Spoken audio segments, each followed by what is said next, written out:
Irmãos queridos, vamos abrir as Sagradas Escrituras no livro de Jó. Nós vamos fazer uma leitura do capítulo 1, Jó, capítulo 1, uma leitura do verso 1 ao verso 5. Jó, capítulo 1, de 1 a 5.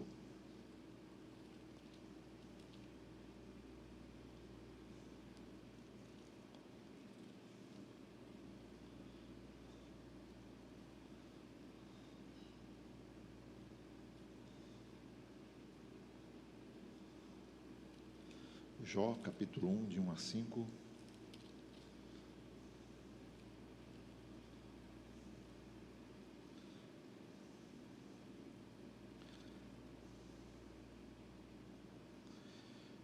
Convido os irmãos a acompanharem com as suas Bíblias a leitura que farei, a palavra de Deus.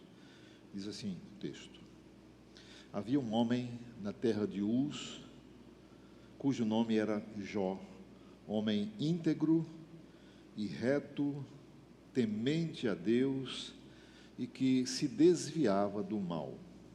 Nasceram-lhe 7 filhos e 3 filhas.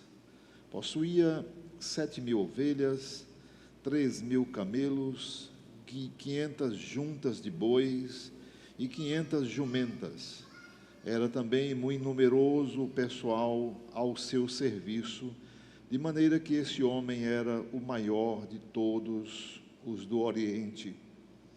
Seus filhos iam às casas uns dos outros e faziam banquetes, cada um por sua vez, e mandavam convidar as suas 3 irmãs, e comeram e beberam com eles. Decorrido o torno de dias de seus banquetes, chamava Jó a seus filhos e os santificava. Levantava-se de madrugada e oferecia holocaustos segundo o número de todos eles, pois dizia: talvez tenham pecado os meus filhos e blasfemado contra Deus em seu coração.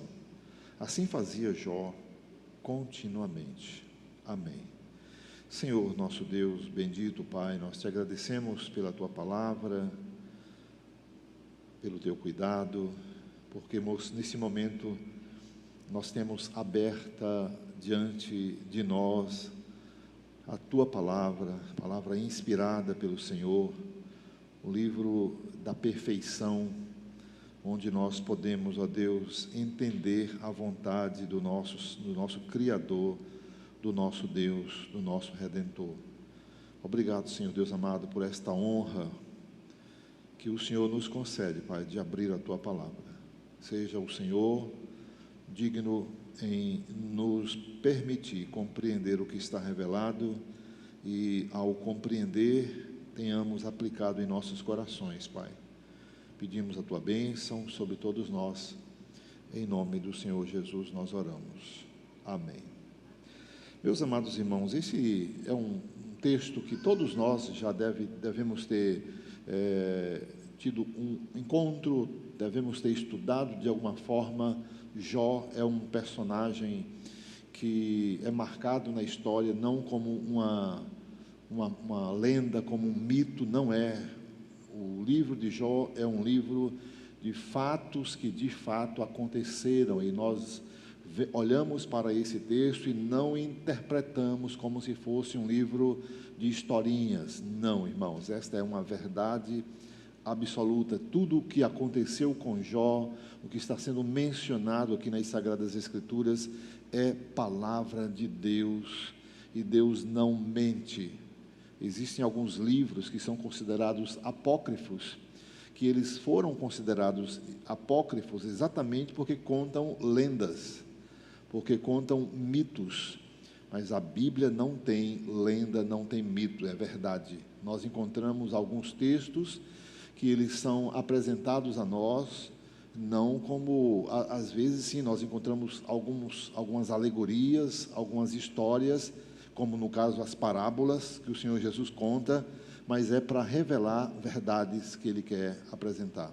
Jó, irmãos, é um desses livros que mostram a história de um homem. E o objetivo de Deus ao escrever, ao trazer ao conhecimento o livro de Jó, é exatamente para que nós possamos perceber que na nossa vida, independentemente do que nós temos, do que acontece conosco, independentemente das lutas que nós passamos, das dificuldades que nós enfrentamos, Deus continua sendo Rei, soberano, Senhor, e nós devemos adorá-lo como Senhor, como nosso Deus, como nosso soberano, absolutamente em todos os momentos, mesmo que muitas vezes nós estamos em maus caminhos, mesmo quando as coisas estão andando completamente contrárias a nós. Aqui, esse texto, no capítulo 1, de 1 a 5, Deus permite que nós conheçamos, que nós tomemos conhecimento de que havia um homem. O texto é bem claro, havia um homem. E Deus não iria dizer que houve um homem na história simplesmente para contar uma história mentirosa. O texto, no versículo 1, diz: havia um homem na terra de Uz. Esse homem tinha nome, o nome dele era Jó. Esse homem tinha características, esse homem tinha algumas identificações. O texto diz que ele era um homem íntegro, ele era um homem temente a Deus, é um homem que se desviava do mal. Esse homem era crente, era um homem temente ao Senhor, que vivia para a glória do Senhor. Era um homem como nós conhecemos alguns outros, temente a Deus, procura o tempo todo se desviar, não quer se envolver com aquilo que é coisa ruim. Ele está o tempo todo pelo temor, por amar a Deus, por se desviar das coisas ruins, ele está vivendo do melhor da sua vida. O texto diz que ele era um homem rico, um homem que tinha muitas posses, um homem que certamente não faltava-lhe nada, e ainda teve 7 homens como filhos e mais 3 mulheres. Era uma família exemplar, esse homem chamado Jó. Irmãos, nesse mês, nós lembramos muito a respeito das famílias, é o mês das famílias. E é importante que nós compreendamos o que a Bíblia fala a respeito de uma família. Esse texto aqui fala sobre Deus se relacionando com Jó. Deus, como ele olha para a família, como ele trata a família, ele vê isso com uma forma muito especial. Aqui, o homem que Deus está resolvendo tratar, conversar, se relacionar, é exatamente Jó. Diz aí o texto que nasceram filhos e filhas. Esse homem possuía muitas ovelhas, muitos camelos, muitos jumentos, bois. Era alguém que realmente não faltava nada, próspero, era alguém que estava realmente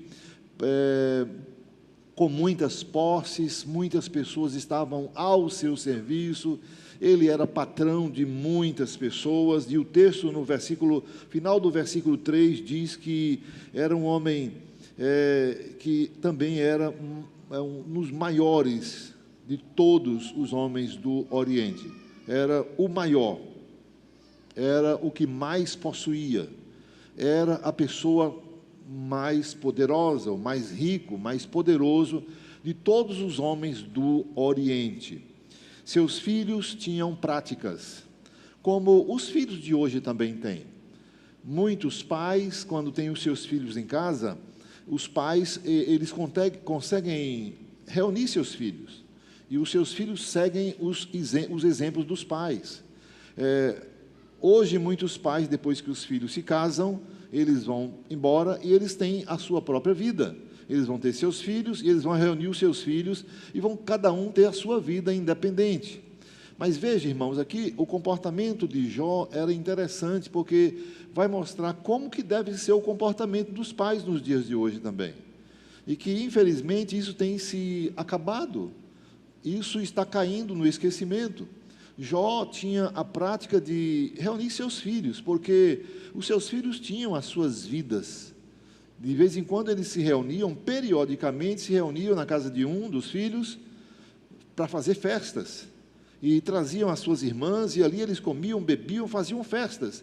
Provavelmente, irmãos, alguma coisa eles deveriam fazer que não agradasse a Deus. Jó deve ter percebido, olha, meus filhos se reuniram lá e beberam cerveja, reuniram alguma coisa, fizeram alguma coisa errada, dando mau testemunho. Então, Jó constantemente preocupado com esse estilo de vida dos seus filhos, Jó então se reunia com eles periodicamente. Diz aí no versículo 5, decorrido o turno de dias de seus banquetes, não era apenas uma festinha que os seus filhos faziam. Eles faziam banquetes, também eram homens ricos também, porque é filho do maior homem do Oriente, e então eles se reuniam com as suas festas, e decorrido os dias dos banquetes dos seus filhos, Jó costumeiramente chamava os seus filhos, ele diz aí o texto, chamava Jó a seus filhos, e os santificava. Essa expressão aqui, os santificava, não é que Jó tinha poder para trazer santidade, mas o santificava aqui, irmãos, é que a mãe, assim como a mãe, o lar, santifica o lar, o pai também, através dos seus ensinos, através das suas orientações, através do conhecimento da verdade, do exemplo a respeito do comportamento com Deus, e quando o pai então imprime isso no coração dos filhos, é exatamente essa ideia, santificando, está orientando os filhos, está encaminhando os filhos nos caminhos certos, não está deixando os seus filhos se distanciarem de Deus. E eu fico imaginando Jó reunindo os seus filhos e tratando, olha filhos, vocês fizeram uma festa esses dias aí, uma coisa, lá vocês fizeram uma coisa que talvez não estava certo, então vamos acertar, vamos buscar o que é certo, vamos buscar uma vida de santidade, e Jó constantemente fazia isso. O texto diz que ele reunia seus filhos, os santificava, levantava-se de madrugada e oferecia holocausto segundo os números desses filhos, porque dizia, talvez tenham pecado os meus filhos, talvez os meus filhos tenham blasfemado contra Deus em seu coração, talvez eles tenham cometido alguma coisa que não foi agradável a Deus. E esse é um pai que está constantemente presente na vida dos filhos. Não precisa os filhos serem crianças quando estiverem em casa, ainda que esses filhos já tenham as suas vidas independentes, tenham suas famílias formadas.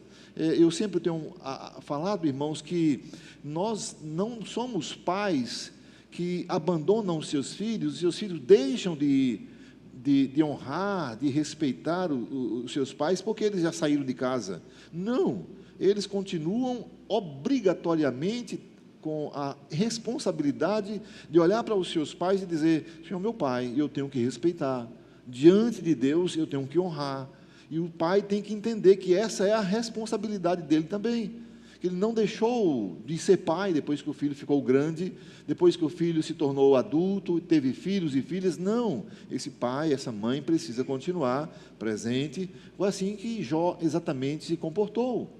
Ele não o desprezou, ele não abandonou os seus filhos. E assim, diz o texto no final do versículo 5, e assim fazia Jó continuamente. Não era uma prática que ele fazia uma vez na vida, não.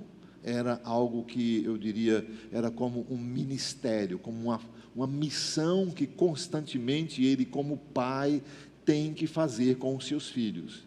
E os seus filhos já estavam aguardando isso.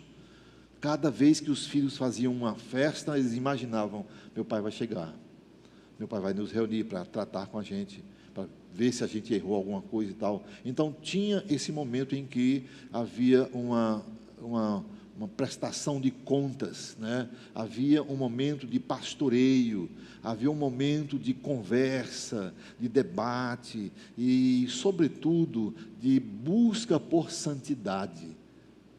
Uma reflexão a respeito de como agradar a Deus.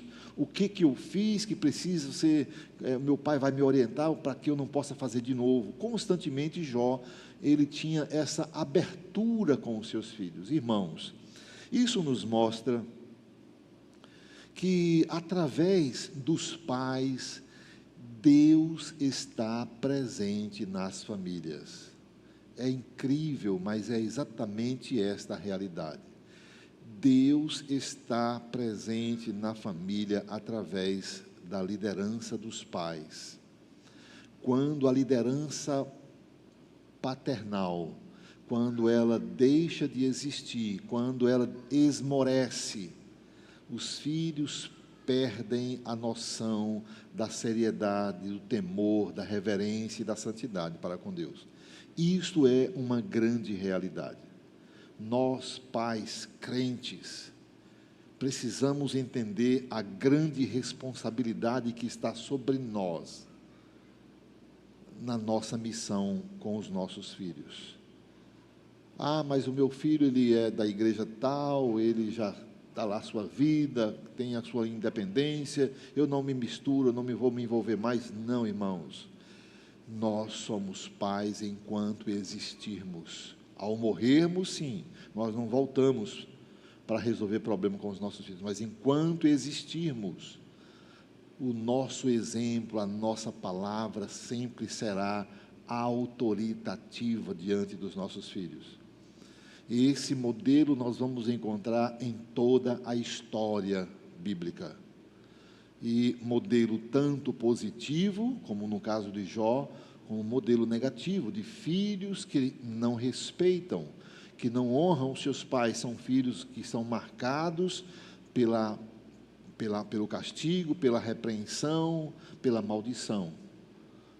Mas os filhos que atendem, que ouvem os seus pais, que respeitam a autoridade dos seus pais, que não desprezam os seus pais, são filhos que Deus abençoa.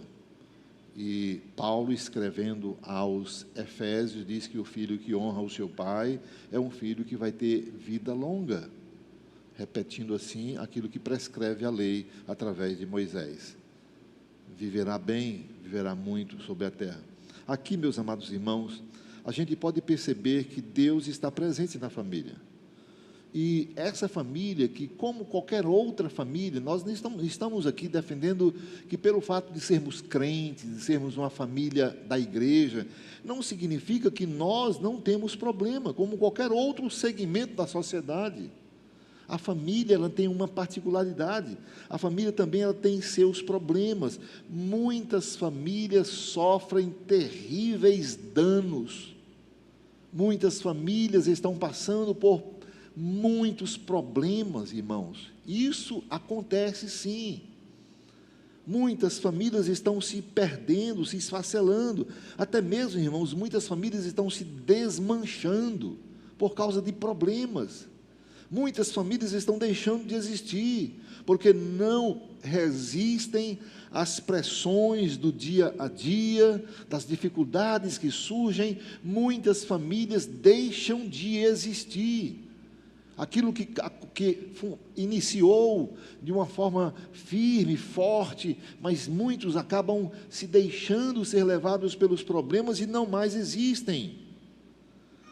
E como se não bastasse, irmãos, os inúmeros problemas que atingem de cheio as famílias, nós encontramos aqui um sentimento de desvalorização. Não apenas os problemas que chegam, que abatem famílias, que atacam com toda a fúria para que as famílias se acabem, se desfaleçam, nós também percebemos a própria família se desvalorizando.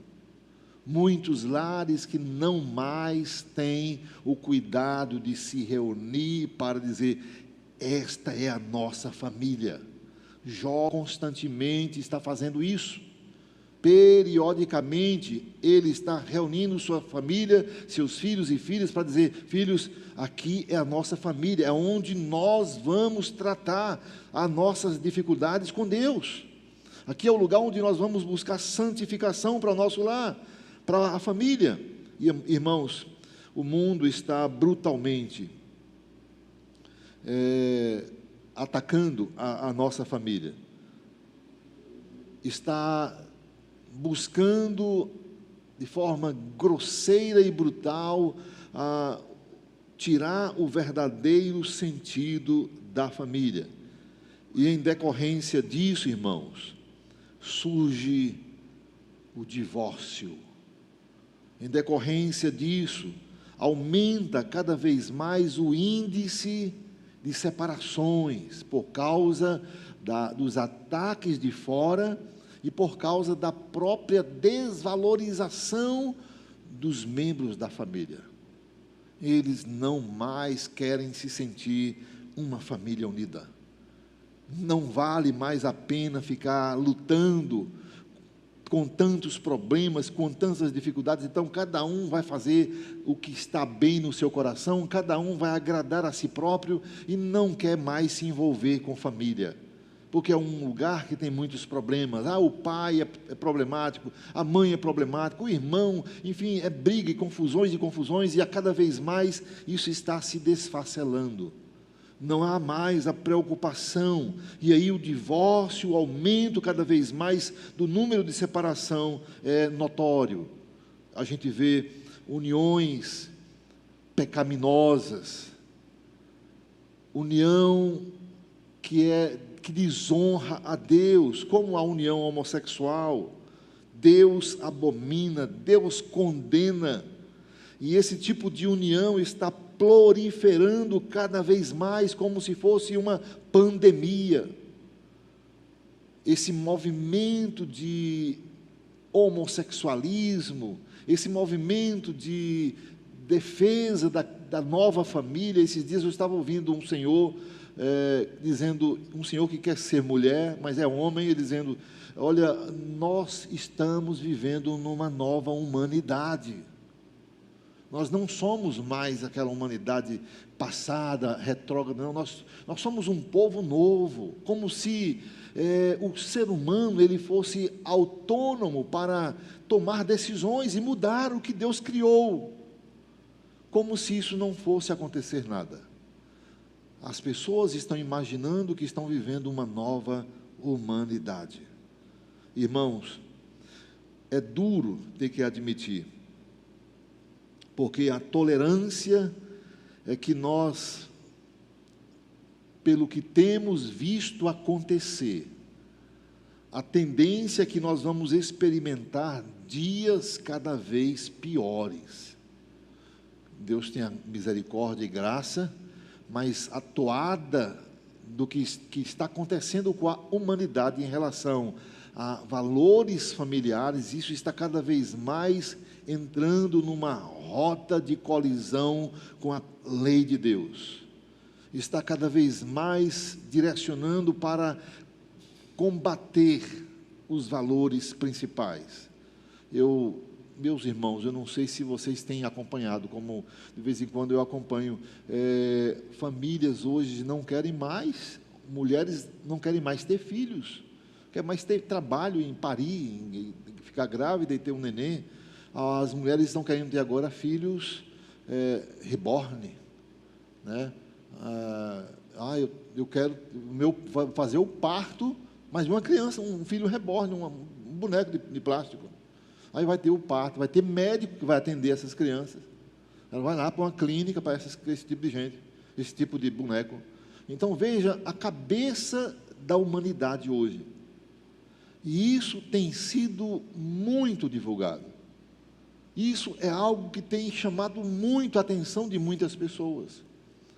Homens que não querem mais ser homens, eles querem ser um ser qualquer aí, e escolhe um animal que ele mais gosta para ser animal. Mulheres que querem também ser, enfim, irmãos, esses valores de Deus estão caindo no esquecimento. O Salmo 87, ele fala a respeito da história da humanidade, e que Deus então diz que essa humanidade, ela tem uma origem, Deus criou, e ela deve seguir a lei, não pode fugir da lei, ela tem que manter a sua história, a sua estrutura, com base no que Deus ensina, não pode criar uma nova forma. Mas, irmãos, é exatamente isso que nós temos visto nos dias de hoje, a pior humanidade. Mas então, irmãos, diante desse quadro, o que fazer? Quando nós olhamos para a postura de Jó, que vê seus filhos saírem, e alguns deles resolverem fazer suas festanças, fazer os seus costumes diferentes. Aquilo que certamente Jó, um homem temente a Deus, um homem de fé, um homem que se desvia do mal, certamente os seus filhos vendo, o seu pai vendo eles fazerem aquilo que Jó não ensinou. Certamente esses filhos começando a fugir da linha, encontraram o seu novo jeito de fazer. Jó então entende que esses filhos continuam sendo filhos, e eles precisam serem corrigidos. Vou reunir, vamos orar, vamos meditar na palavra, nós vamos viver uma vida de santidade, porque os meus filhos, se eles pecarem, eles vão ter que reconhecer o erro, e vão ter que confessar, e eles vão ter que mudar de vida. Então, é exatamente esse estilo que nós vemos na família inicial. O que fazer, irmãos? Quando nós encontramos o povo de Israel, que está chegando na terra prometida, certamente o povo de Israel era um povo unido. Não tinha muito essa história de unir povos e mais povos, mas agora eles estão indo para a terra prometida. Passaram 400 anos no Egito, 40 anos no deserto, povo unido, povo de Israel unido. Mas agora está prestes a entrar numa terra que tem multidões de pessoas, que tem ímpios, que tem descrentes, que tem pessoas idólatras. E Deus então reúne o povo de novo. Olha, mantenham os valores da família. Moisés prega alguns sermões, o que consta no livro de Deuteronômio, falando exatamente que esse povo não pode deixar de ser família. Não esqueça o que Deus mandou, não abandone a lei. Deus quer que esse povo continue servindo, seguindo à risca aquilo que foi orientado pelo deserto. E então encerra Josué assumindo a liderança do povo.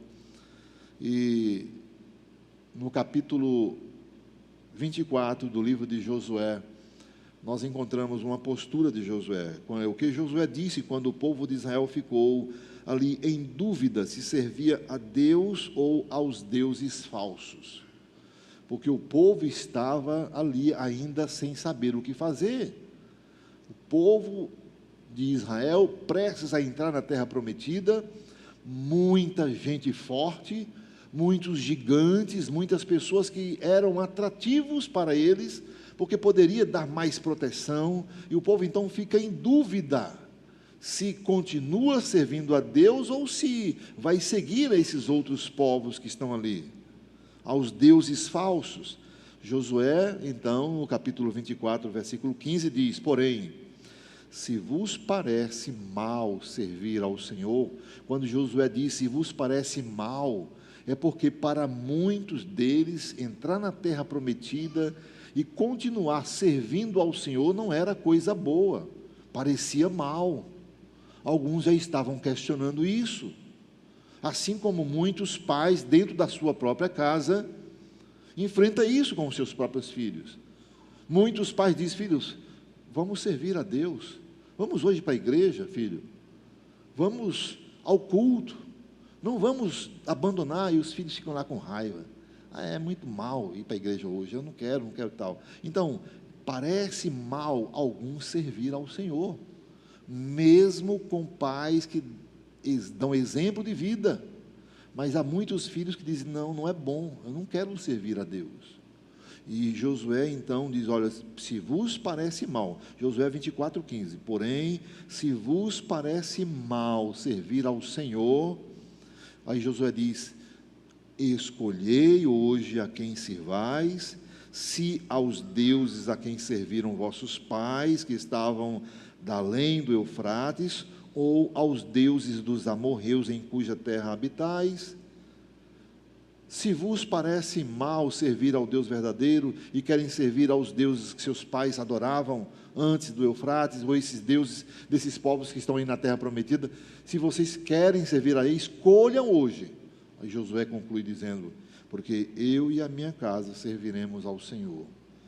Irmãos, o que disse Josué? Eu e minha casa serviremos ao Senhor. O que diz Jó nesse texto aqui? Eu e minha casa vamos servir ao Senhor. Seus filhos já tinham saído, estavam independentes, mas ele diz: eu e minha casa vamos servir ao Senhor. Reúne constantemente os filhos, para santificá-los, para orientá-los, para encaminhá-los novamente para a verdade. Irmãos, o que nós podemos perceber na história da humanidade é que Deus tem um carinho muito especial com a família. Mesmo porque, irmãos, sabe, a família foi a primeira instituição que Deus criou.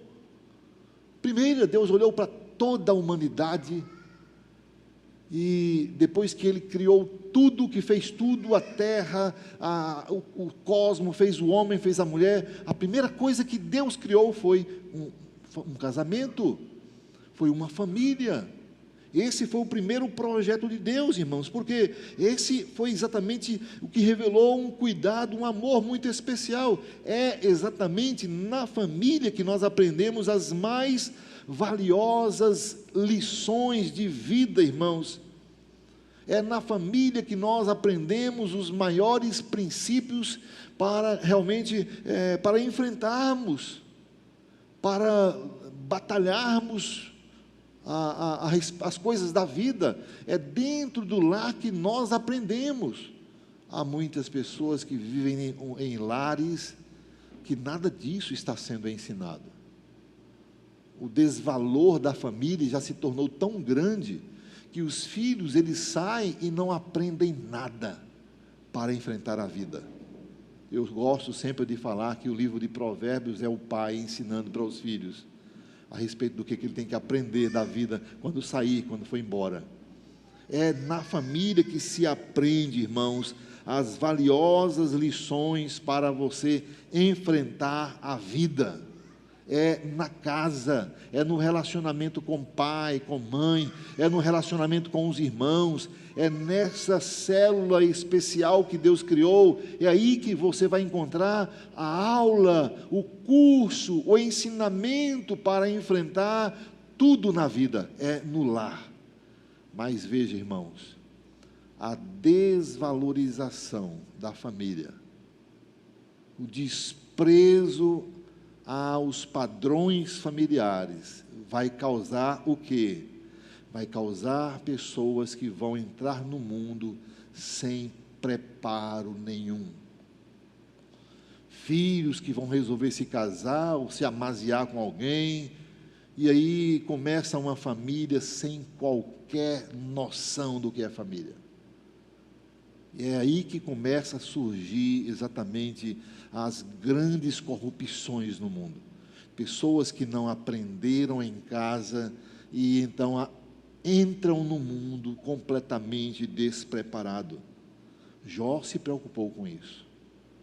Os servos do Senhor se preocupam quando Deus diz ao povo dele: olha, inculque nos seus filhos essas palavras que eu ordeno a você. É em casa que você deve inculcar, andando pelo caminho, ao deitar, ao levantar. Faça isso constantemente, porque é a única maneira de termos uma sociedade saudável.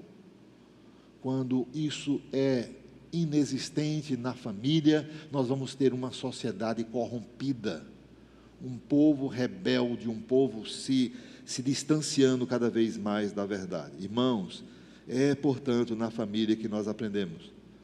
Eu queria que nós lêssemos aqui alguns textos, irmãos, e nós vamos ver o que o Senhor ensina, quais são os princípios que o próprio Deus estabelece para a família, o que nós aprendemos em casa, que deve ser padrão, matéria, disciplina, para que o filho possa ser treinado, ao sair ele aprende.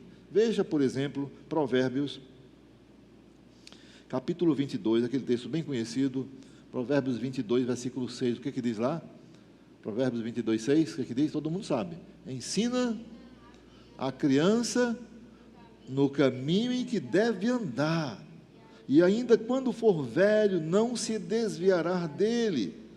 O que o texto aqui está dizendo, irmãos? Aqui é na família que nós aprendemos o caminho para andar.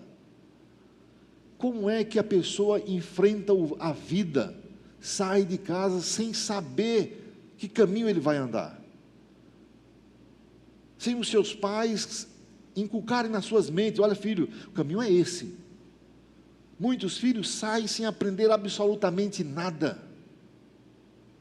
É no lar que se aprende o caminho para andar na vida. A palavra de Deus também, irmãos, abra aí na sua Bíblia outro texto, Gênesis, capítulo 2, versículo 18.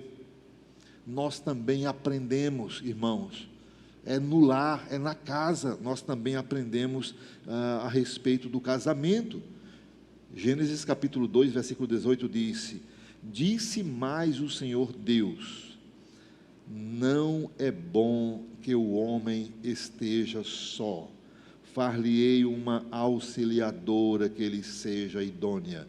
É exatamente no contexto familiar que nós aprendemos que o homem, ele não pode ficar solteiro para o resto da vida.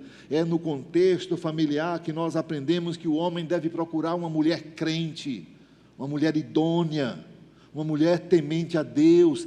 É no contexto familiar que nós aprendemos, irmãos, que o Senhor é quem diz como deve ser a família. O texto aí diz: disse mais o Senhor Deus, não é bom que o homem esteja só,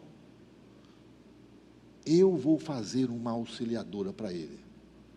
O homem é na casa que ele tem que aprender. Deus, meu filho, vai trazer uma esposa para você.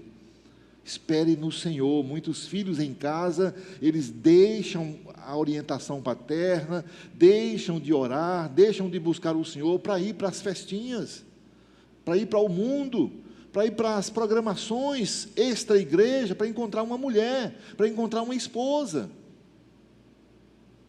E lá eles vão encontrar uma mulher que não é idônea, que vai arrasar a vida, vai destruir os valores familiares. Aí eles trazem essas mulheres para dentro da casa dos pais. Acontece muito isso.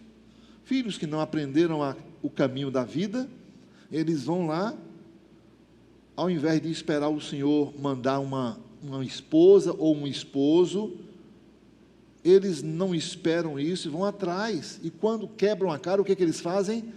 Trazem para dentro de casa, porque não aprenderam como coordenar a vida.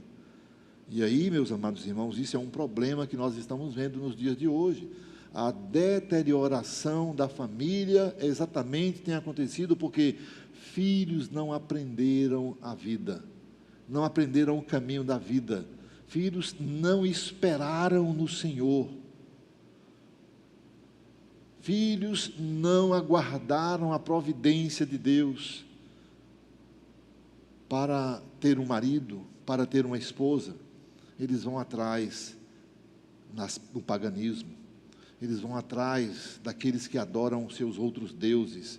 E muitos pais dizem: não, eu gostei da menina, filha de ímpio, adora deuses, fazem serviços pagãos, estão a serviço dos ídolos. E os pais dizem: não, é um menino bom, é uma menina boa, eu gostei. Irmãos, Deus nunca preparou um filho ímpio, Deus nunca preparou um filho ímpio para um dos seus servos, para uma serva de Deus. O Senhor, diz o texto aqui, o Senhor prepara para o menino uma mulher idônea. Deus prepara um homem crente, temente a Deus. Sempre é assim. E todos precisam aguardar. Os que não aguardaram a providência de Deus estão aí quebrando a cara. Vão sofrer. A palavra do Senhor também, meus amados irmãos, veja que não é bom viver só. A Bíblia, Deus ensina, Deus também ensina que o caminho que deve andar. Olha só o que diz 1 de Pedro, abra aí a sua Bíblia. 1 de Pedro, capítulo 3, de 1 a 7. 1 de Pedro 3, de 1 a 7. Vamos ler juntos esse texto? 1 de Pedro 3, de 1 a 7. Vamos lá juntos? Mulheres, sede vós igualmente submissas a vosso próprio marido, para que, se ele ainda não obedece à palavra, seja ganho sem palavra alguma, por meio do procedimento de sua esposa, ao observar o vosso honesto comportamento cheio de temor. Não seja o adorno da esposa o que é exterior, como frisado de cabelo, adereços de ouro, aparato de vestuário. Seja, porém, o homem interior do coração, unido ao incorruptível trajo de um espírito manso e tranquilo, que é de grande valor diante de Deus. Pois foi assim também que a si mesmos se ataviaram outrora as santas mulheres que esperavam em Deus, estando submissas a seu próprio marido, como fazia Sara, que obedeceu a Abraão, chamando-lhe Senhor, da qual vós vos tornastes filhas, praticando o bem e não temendo perturbação alguma. Maridos, vós igualmente vivei a vida comum do lar, com discernimento, e tendo consideração para com a vossa mulher, como parte mais frágil, tratai-a com dignidade, porque sois juntamente herdeiros da mesma graça de vida, para que não se interrompam as vossas orações. O que está dizendo aqui, irmãos? É que no próprio lar, no contexto familiar, é que nós aprendemos a harmonia familiar. A vida em harmonia, nós aprendemos exatamente nesse contexto familiar. Os filhos, eles precisam aprender dentro de casa a encontrar uma mulher. Os filhos precisam aprender com a palavra de Deus, as filhas precisam aprender com a palavra de Deus a encontrar um marido. O texto aqui diz, irmãos, que a mulher deve ser tão preocupada que a maior preocupação que ela tem que demonstrar não é com a roupa, não é com as joias, não é com os enfeites, mas ela tem que preocupar para que o seu coração seja exatamente o seu adorno principal. O rapaz, quando olha para uma menina, ele tem que ver, não é nem a menina que se veste, que tem aquelas roupas bonitas, ricas, chiques, mas uma menina que tem um coração temente a Deus. É uma menina que ama a Cristo. Como isso é belo! E é exatamente, irmãos, isso que vai fazer com que essa menina encontre um homem de Deus. Se ela quer apenas ser uma manequim, uma garota propaganda de grifes, de moda, ela vai encontrar talvez um rapaz bonito, mas não vai encontrar um homem que tem prazer numa mulher de Deus. Da mesma forma o homem, ele diz aí a palavra, maridos, vós igualmente vivei a vida comum do lar, com discernimento, tendo consideração para com a vossa mulher como parte mais frágil. Tenha cuidado, tratai com dignidade, para que sois juntamente herdeiros da mesma graça de vida. Tenha o cuidado, e é dentro de casa que o marido aprende a encontrar a sua varoa. Aqui nós aprendemos, irmãos, a respeito da harmonia na família. É exatamente no contexto da família cristã que se descobre os valores para uma menina encontrar um marido, que se descobre valores para um menino encontrar uma mulher. Como é que tem sido isso nos lares cristãos de hoje? Eu tenho percebido, irmãos, que nos lares cristãos, maridos, pais crentes, mulheres crentes, os filhos vão procurar pessoas fora da igreja. E esses filhos vão cometer pecado, e os pais vão dizer, mas eu gosto, uma pessoa boa, vai fazer bem, sabendo que não está bem, sabendo que Deus não está aprovando isso. E os pais então permitem os seus filhos serem tragados pelo leão. Não há harmonia. Outra coisa, irmãos, esse texto de Jó também nos mostra, aí no capítulo 1, versículo 5 de Jó, diz, olha, decorridos os turnos de dias, seus banquetes, chamava Jó a seus filhos e os santificava, levantava-se de madrugada e oferecia holocausto segundo o número de todos eles, pois dizia: talvez tenham pecado os meus filhos, tenham blasfemado contra Deus em seu coração. Assim fazia Jó continuamente. O que Jó estava despertando no coração dos seus filhos, irmãos? Temor a Deus. Os filhos de Jó olhavam para Jó e diziam: meu pai é um homem crente, é um homem que em casa ele ensina a gente a temer a Deus. O que os filhos têm aprendido hoje com os pais? Têm aprendido a fazer bons negócios, e muitos deles nem são negócios bons, mas são negócios escusos, a mentir, a fazer o mal com a sua esposa. Os filhos não têm aprendido o temor de Deus com os pais. Esse tem sido o grande fracasso de muitas famílias. Lares não têm ensinado o temor de Deus através do exemplo dos pais. Irmãos, ao criar a família, Deus, Ele tinha e tem, o Senhor tem um lindo ideal para a família. Ainda hoje, quando um moço e uma moça querem se conhecer, querem viver como um lar cristão, Deus tem um ideal muito especial. Os filhos precisam entender isso. Deus ainda hoje tem um projeto muito especial para quem quer servir, para quem quer constituir uma família abençoada, para quem quer viver como crente. Deus tem algo muito especial, e os nossos filhos precisam aprender isso, irmãos. Mas infelizmente, a maioria das famílias perdeu esse ideal. A maioria das famílias não sabe nem mesmo que ideal é esse. Não sabe nem o que é uma família que Deus abençoa.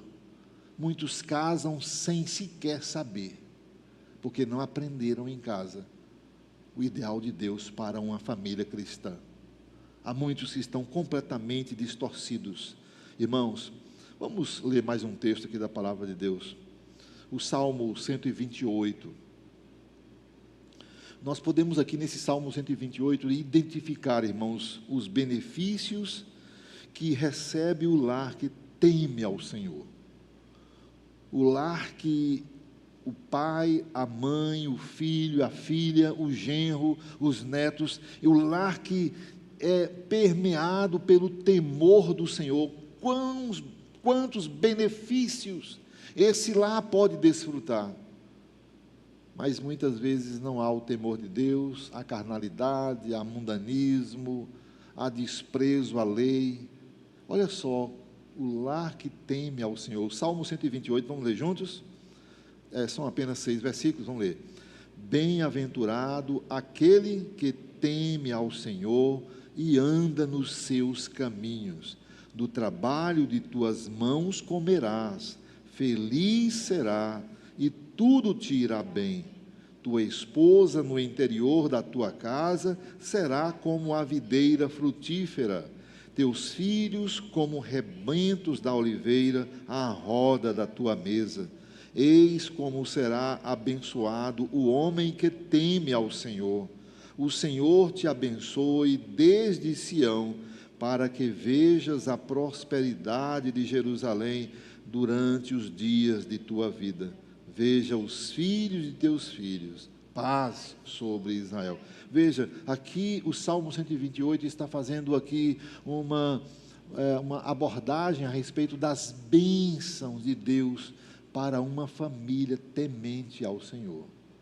Uma família que o pai, a mãe, todo mundo está ali dizendo: nós queremos temer a Deus, nós queremos ser crentes, nós queremos ser uma família crente. Se tem alguma coisa aqui em casa que não está condizendo com um lar cristão, nós vamos jogar fora. Nós vamos lutar para que isso não fique, porque o lar precisa temer ao Senhor. Irmãos, não existe coisa pior do que quando um membro da família faz algo ruim um para o outro. pessoas que temem ao Senhor, que amam, e de repente um vem e faz um mal para nós. Diz um velho ditado que errar é humano, e por conta de algum erro, irmãos, cometido, há muitas pessoas que sofrem muito por causa dos erros que um membro da família comete. O sofrimento é grande para toda a família. O que fazer num lar que essa tristeza chega? Muitas vezes nós, dentro do lar, todo mundo ali bem, de repente uma bomba explode e traz muita tristeza, traz muita dor, traz muito constrangimento. Mas a Bíblia, ela é clara ao recomendar caminhos para curar esses problemas. Não é carne, não é mundo, não é atitude carnal. Não, irmãos, quando essas tristezas chegam, então o Senhor nos ensina para o que devemos fazer para consertar essas tristezas. Lá em Atos, capítulo 3, versículo 19,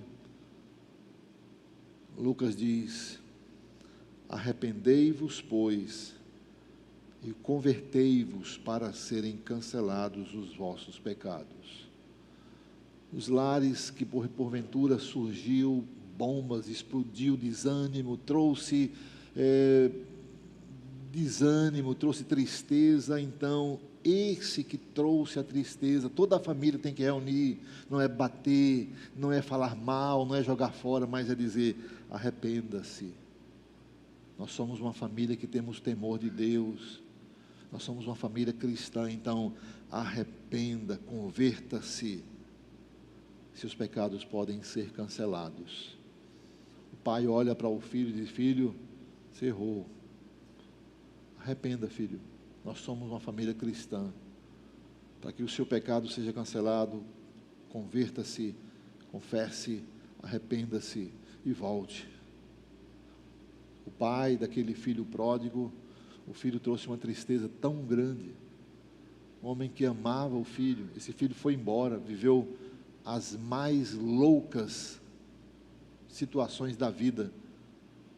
Tristeza muito grande no coração daquele pai. O filho: pai, eu quero ir embora, me dê meu dinheiro. O pai tem que separar a sua herança e o filho sai. Que tristeza. Mas aquele filho voltou arrependido. O filho diz: pai, olha, eu pequei. Aquele pai abraçou o seu filho, o recebeu e fez uma grande festa. Não é receber o filho com o seu pecado, não. Não é fazer festa quando o filho traz uma mulher prostituta para dentro de casa. O filho traz um ímpio para dentro de casa. Não é isso que deve trazer alegria.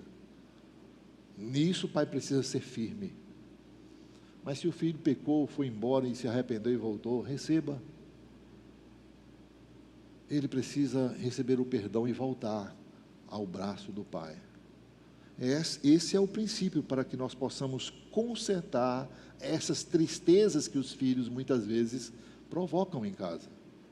E os pais e a família precisam priorizar o temor do Senhor. Outra coisa, irmãos, lá em 1 de João capítulo 1, versículo 9, também diz aí: se confessarmos os nossos pecados, Ele é fiel e justo para nos perdoar os pecados e nos purificar de toda a injustiça. Houve problema em casa? Nós somos uma família crente. Vamos buscar o perdão. Confesse. E o Senhor é fiel e justo para nos perdoar. Família ajustada não é aquela família que nunca erra, mas é aquela família que, quando há erro, volta arrependido. Juntos vamos lutar e juntos vamos buscar a recuperação do Senhor. É essa família que Deus estabeleceu aqui na terra, irmãos. Segundo aos Coríntios, capítulo 5, versículo 17, também diz: e assim, olha só, se alguém está em Cristo, é nova criatura. Essa palavra criatura aqui é nova criação. Se alguém está em Cristo, então houve uma criação nova, ele não é mais aquele antigo, é uma nova criação. E aí ele vai dizer: e as coisas antigas já passaram, eis que se fizeram novas. Assim, irmãos, nós podemos ver no lar o desastre, o pecado, a corrupção que atingiu alguém, trouxe doença, trouxe tristeza, trouxe falta de alegria. Traga a recuperação através do arrependimento. Confesse ao Senhor. Jó fazia isso constantemente com seus filhos. Quando diz que ele santificava, era exatamente pedindo aos filhos para que confessassem seus pecados. Se por acaso eles fizeram coisa contra o Senhor, arrependa, filho. Vamos voltar para o caminho. Eu quero aqui concluir, irmãos. Por mais complicada que a família seja, por mais difícil que seja a situação de uma família, não é o pai, não é a mãe, não é um outro irmão, não é a justiça. A única solução para uma família que está vivendo de forma complicada, que está esfacelada, que está desanimada, que está vivendo um caos, a única pessoa que pode transformar essa família é Jesus Cristo. Só Jesus pode dar jeito nisso. Pai, não queira ocupar o lugar de Jesus na hora que a bomba explode na sua casa.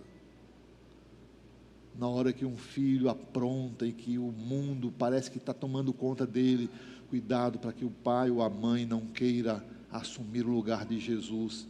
Porque se ele quiser assumir o lugar de Jesus, ele vai estar pecando, ele vai agir na carne.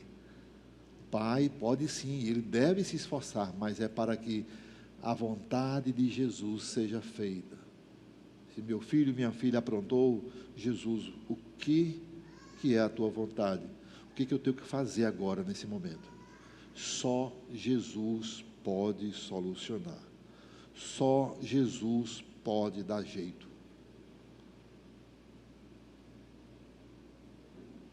Só Jesus pode transformar a tristeza em alegria. Só Jesus pode transformar a tormenta, a dor em paz. Só Jesus. Só Jesus pode transformar a falta de união, a briga, a guerra. Só Jesus pode transformar na mais profunda vida de amor e paz. Só Jesus. Mas é preciso tomar algumas atitudes, irmãos, para que isso aconteça. Jesus, Ele é aquele que, de fato, onde Ele está presente, as coisas funcionam bem. Quando Ele está sendo buscado, Ele está orientando, quando os ouvintes estão observando os seus ensinos, as coisas vão funcionar bem. Pode até ter sofrimento, pode até ter perseguição, pode até ter dificuldade, mas todos vão ficar bem no temor do Senhor, quando Jesus está presente. Talvez tenha muitas famílias que estejam passando por sérios problemas, ou não. Tem algumas pessoas que estão nos acompanhando pela internet também, e de repente estejam vivendo momentos difíceis, e no recôndito do seu coração, há muitos que estão ali com o coração sangrando, e quando pensa no assunto, quando reflete o que está acontecendo, meu Deus, há muitos que estão assim. Mas se Jesus não estiver no centro dessa família, com certeza, essa pessoa está perdendo a oportunidade de ter a verdadeira paz. E muitos vão ficar nessa turbulência a vida toda e não buscam a Jesus. E ele perde a oportunidade de encontrar a verdadeira felicidade. E vão ficar sofrendo o resto da vida. Cristo, irmãos, Ele quer certamente fazer da sua família o mesmo que Ele fez com tantas outras famílias que aproveitaram essa oportunidade. Tem muitos que estão assim hoje. Tem muitos pais e mães e filhos que estão aproveitando isso. Não, filho, olha, vamos voltar. Aqui é o lugar de nós temermos ao Senhor. Aqui nós queremos obedecer a Deus. Aqui todos vão seguir a lei de Deus. E aí tudo funciona bem. Irmãos, há um ditado popular que diz: a família que luta unida, ela permanece unida. Esse ditado precisa ser retificado, irmãos. A família que permanece unida no temor do Senhor, onde o filho, aquele que muitas vezes quer ser rebelde, mas ele diz: não, eu tenho um pai, eu tenho uma mãe que são crentes, eu vou temer, eu vou me manter unido a ele, mesmo que o coração queira fazer o erro, mas ele vai dizer: não, eu quero estar unido com a minha família. A família que permanece unida, ela vai ser feliz. Família que luta unida com Cristo, permanece unida e ela nunca vai se desfazer, por mais que ela enfrente muitos problemas. Irmãos, é exatamente esse contexto da família de Jó que mostra para mim e para você qual é o modelo familiar que nós devemos almejar. Está claro na Bíblia: pais que não deixam de ser pai, mesmo sendo chato, mesmo falando que o filho não quer ouvir, mas ele está lá, de forma piedosa, temente, dizendo: nós temos que ser unidos no Senhor, filhos. Mesmo que o filho foi embora, mesmo que o filho desprezou, mas ele está lá. Nós somos uma família do temor do Senhor. Não desista dos seus filhos. Não abandone. Não se canse de dizer a verdade, porque essa responsabilidade é nossa, como pais e mães, mesmo que os filhos não queiram. Que Deus tenha misericórdia das nossas famílias, irmãos. E vamos orar por isso, irmãos. Vamos orar pelas famílias, pela família temente a Deus. Que o Senhor esteja trazendo saúde, trazendo vigor, que os pais tenham prazer, tenham motivação de serem pais, os filhos tenham prazer e motivação de serem filhos crentes, e que os nossos lares sejam restabelecidos, e o Senhor seja honrado e glorificado através de nossas vidas. Amém? Vamos orar ao nosso Deus. Senhor, obrigado, Pai, porque assim como fizeste na vida do teu servo Jó, concedendo-lhe filhos e filhas, o Senhor também, ó Deus, concedeu a ele temor do Senhor. O Senhor concedeu àquele homem o desejo de se desviar do mal, o desejo de crer no Senhor. Ó Deus, faça isso conosco. Prepara os nossos lares para sermos homens e mulheres que busquem o Senhor, que surgiu problemas, dificuldades, que nós tenhamos, ó Deus, a receita correta para tratar os problemas, que nós não venhamos fugir, ó Deus, da Tua lei, da Tua palavra. Abençoe os lares, ó Deus, da nossa igreja, todas as famílias, ó Deus, que haja a volta, haja arrependimento, haja confissão de pecados, ó Deus, que haja isso de forma sincera. Nós oramos e pedimos todas as bênçãos do Senhor, em nome do Senhor Jesus nós oramos. Amém.